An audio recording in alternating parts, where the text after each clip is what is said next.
Warning, the following video has flashing lights and also includes content that may be deemed inappropriate for some viewers. Viewer discretion is advised.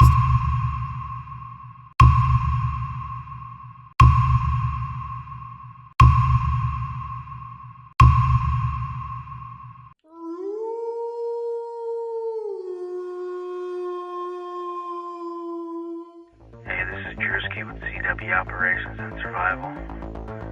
You're listening to LordeStarfox, Lycanthropy. In mode up, you got a copy. Roger, go ahead. FYI, we got a skinwalker. About 100 meters out. When he gets to that 50-yard mark, then you shot. Got the 50-yard mark.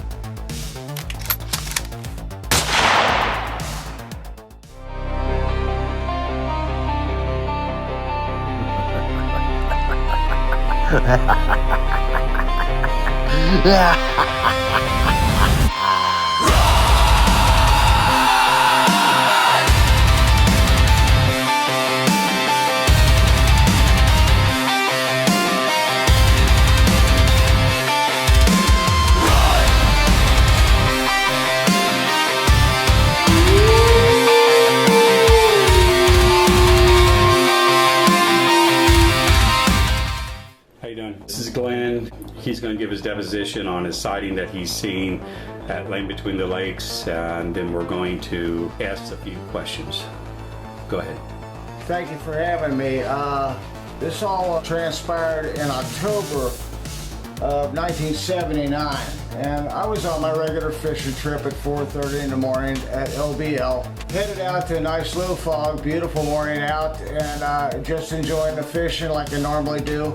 Decided to head back in around 7:30. Just took it nice and slow, about 5 miles an hour, coming up my port side to the beach area or the land area. So I was headed that way. Just noticed a campsite. I noticed to the right of the campsite that there was a dark figure that I couldn't perceive what it was, outside the fact that it could have been anything at this point in time. It stood up. The thing about it that shocked me is that when it stood up, it was covered with hair, it looked more like a dog, and it was standing on 2 legs. And then the 2 campers decided that they were coming out. Apparently they heard me go by in the boat at a slow speed. I kept yelling at them, over there, over there. I mean, I was literally screaming at them, and what they were doing is they were just waving back. Both the lady and the man were just waving back. And I'm watching this thing move closer to them, and then all of a sudden it attacked them. When I say attacked them, it attacked them. It was bad from my view even. And I was close enough to the shore. The bad thing about it is that was it. I couldn't do anything. I was yelling my lungs out trying to get these people to turn around to see what was coming after them. I couldn't get them to notice what was off to their left. It was something that you don't ever want to live through. I have a tough time going through it again myself. I had a lot of bad dreams about it, the whole bit. I don't know what to say, what to do, but there's no reports on this or anything else, so I just don't know what they've done with the records or anything else like that, and we're just desperately looking for answers at this point in time. This story needs to get out, and it needs to be done, and it needs to be done correctly and put it in the hands of the right authorities. So that's where I'm standing right now. This is what needs to happen. Let's put it that way. This is what needs to happen. You, sir, have some questions for me? You're an employee with the Kentucky Fish and Wildlife. Absolutely, for 20 years. This happened your 2nd year of employment. Absolutely, October 1979. You never told anyone, any of your employers or anything about this story? No, there was no reports whatsoever. Basically got the idea that nobody wanted to hear about it anyway. Now, back in 1979, this phenomenon is very well known among the Department of Fish and Wildlife in Kentucky. Did they know about something like this type creature, animal in that particular park? My honest belief is that yes, they did, and they basically covered everything up is what they did. There was no reports filed There was actually no investigations involved. There was absolutely nothing there that justified two people being basically in front of me. I mean, there was absolutely no justification whatsoever with any type of follow-through to what I had seen. You were employed with the Kentucky Fish and Wildlife, but you were not employed with Land Between Lakes. No, not at all. Okay, but you were employed with the state of Kentucky. So what was your job with Fish and Game?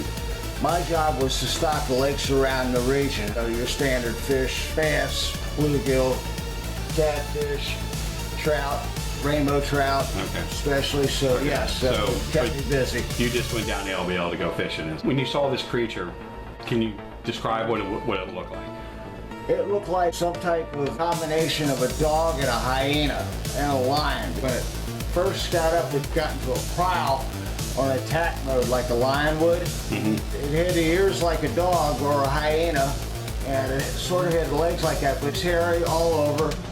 The only thing I couldn't see were the feet. It had human-type hands. It had somewhat hairy arms, but they're more human-looking. It had the pointy ears on the side. That's why I thought it was a dog initially. But when it got down to prowl and attack these people, this thing scared the living crap out of me. Let's put it that way. After this all took place, I mean, did you turn your boat on and took off? Or? I was in a state of basically numbness, restricted for what seems to be hours, but just drifted. I was in such a state of shock, I could not function mentally, physically. I couldn't do anything. So after this incident happened, you looked in to see if there was any type of accidents the weeks following this Absolutely. incident, and nothing showed up in the newspapers or anything. You haven't heard anything from like fellow rangers or anything like that, or anything about that? Absolutely not. Nothing. No knock on the doors. No nothing. Just filed and shoved up underneath the paperwork. That's all I can figure out. So what was one of the main reasons you felt you didn't want to come forward? A lot of people are going to wonder why. I mean, you've seen something so horrendous and you didn't come and tell authorities. That's the main reason. I didn't want any harm to my family or anything else like that if this was a total cover-up. I don't know how that justifies the answer, but that's exactly how I felt. The risk of you possibly losing your job.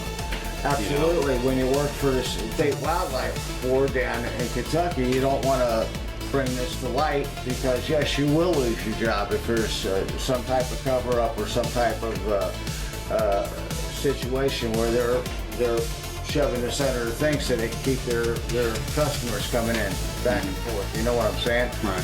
With a lot of campers and things like that. If they get scared away, obviously you know what's going to happen. It's Right. it's going to. I couldn't afford to put the family through that or anything. It's time to get the story out. Appreciate you coming forward and giving your story. And I appreciate you listening because this is the first time we sat down. you gave us the location where this took place. We're going to go out and check that location out, but you showed us where the exact location Absolutely, was. yes, I showed you where it all took where place. exactly where it was. So, all right, appreciate it. Appreciate it very much, and thank you again.